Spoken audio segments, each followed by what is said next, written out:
Si Saldico mismo ang nakausap ko. Ha? Pero yung, yung teleponong ginamit is through an intermediary. Nung malaman ni Saldico na mag-file ng impeachment complaint at lalo't malaman niya na pinlock, he is willing to testify to enhance the impeachment complaint we have filed. Ang sabi niya, nung nga sa Senate, gusto na niya sa Blue Ribbon Committee. Hindi siya pinayagan. Inaasahan niya at inaasahan namin na dito sa impeachment complaint ay papayagan siya mag-testify. The respondent Ferdinand R. Marcos Jr.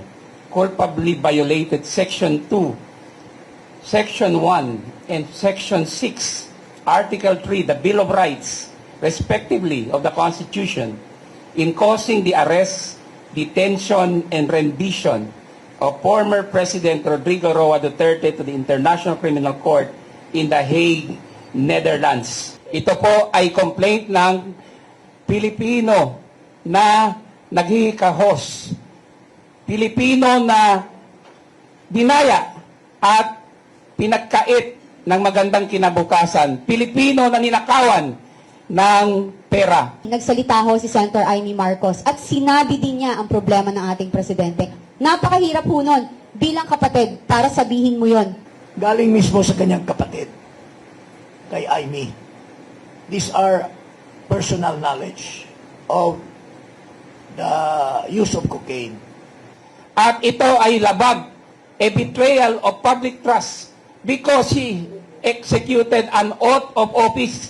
Inisa-isa ng grupo ng mga dating kongresista, abogado, mga retiradong general at iba pang personalidad ang mga paglabag na umunoy ginawa ni Pangulong Bongbong Marcos sa saligang batas. Kabilang dito ang questionableng pag-release ng unprogram appropriations sa national budget. Ito ang program allocation can only happen kung merong extra fund. Pero kung titingnan nyo, yung mga saro na nirelease ng ating Pangulo, February 27, 2024, 807 million. February 27, 2024, 394 million. February 27, 2024, 462 million. Pebrero pa lang. Wala pang ang revenues. Ito na po. Ang unprogram allocation, hindi na ho makakailan ng presidente kasi siya mismo ang kasama para sabihin may extra revenue at i-release niya ang pondo para dito. Alam nyo, yung unprogram appropriations cast a big shadow on the budget since 2023, kasama yung 2024 and 2025. Dahil ito ay walang clear financing sources, sa palagay namin, unconstitutional ito. Kinikasyon din ng grupo ang alegasyon ng drug use ng Pangulo. Ayon sa kanila, mismong kapatid na ng Chief Executive na si Senator Amy Marcos ang nagsabing gumagamit umano ng cocaine si President Marcos Jr. Sa Pilipinas, mahigpit na ipinagbabawal ang paggamit at pagbebenta ng illegal drugs na may kaparusahang kulong.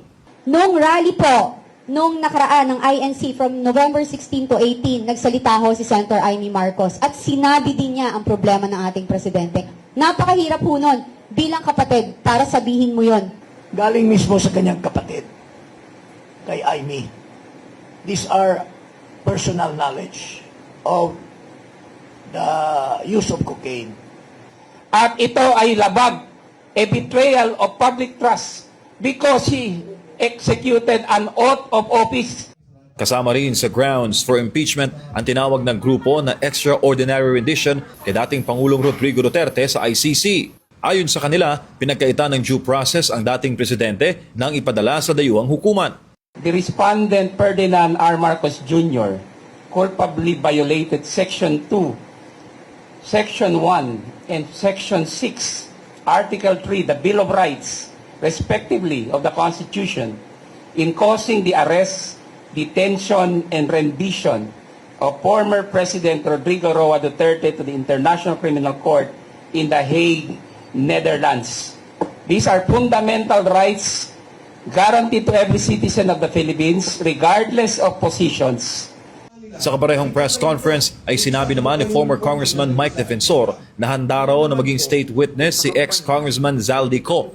Gusto raw ni Ko na patibayin ang kanilang impeachment case at ilahad ang mga detalye ng umunoy pangungurakot sa national budget. Nung malaman ni Zaldico na mag-file ng impeachment complaint at lalo't malaman niya na pinlock, he is willing to testify to enhance the impeachment complaint we have filed. Si Zaldico ay naging chair ng makapangyarihang House Committee on Appropriations noong si late Representative Martin Romualdez pa ang Speaker of the House. Ang sabi niya, nung nasa Senate, gusto na niya sa Blue Ribbon Committee. Hindi siya pinayagan. Inaasahan niya at inaasahan namin na dito sa impeachment complaint ay papayagan siya mag-testify. Kasama siya sa isang conspiracy. The conspiracy to commit crimes of plunder. So, kapapaniwala ang sinasabi ni Zaldico. Samantala, nanawagan ng grupo sa taong bayan na bantayan ang issue dahil nakikita nilang ilulusot ng Kamara ang naunang impeachment case na isinampa laban sa Pangulo. Si Attorney Andre De Jesus ang unang complainant at endorsed ang reklamo ni Pusong Pinoy Party List Representative Jet Nisay. Ayon sa grupo, mahina ang reklamo ngunit ito raw ay tinanggap upang matrigger ang one-year bar rule sa impeachment. Layunin umano nito na hindi masampahan ng bagong reklamo ang presidente sa 2027, isang taon bago ang 2028 presidential elections. Ang gagawin nila sa Monday is bibilisan nila kasi nasa office na ng speaker yung first nasa unahan na, no, but I'm saying this para ma-preempt. Nasa office na ng speaker, see? So nauna na sila. Anong gagawin nila? Ikakalendar na nila doon sa order of business. So nauna na sa calendar, yun sa amin yahabol pa lamang. Pag yun na i-refer sa Committee on Justice, there you are, it is initiated. Ito po ay complaint ng Pilipino na naghihikahos.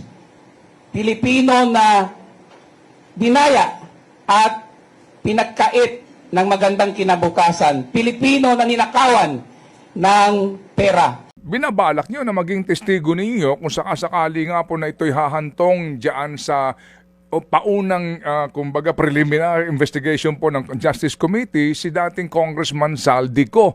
May contact ba kayo sa kanya, Kong Mike? Merong intermediary, Manong Ted, na nakausap ako at nakausap ko siya ng personal.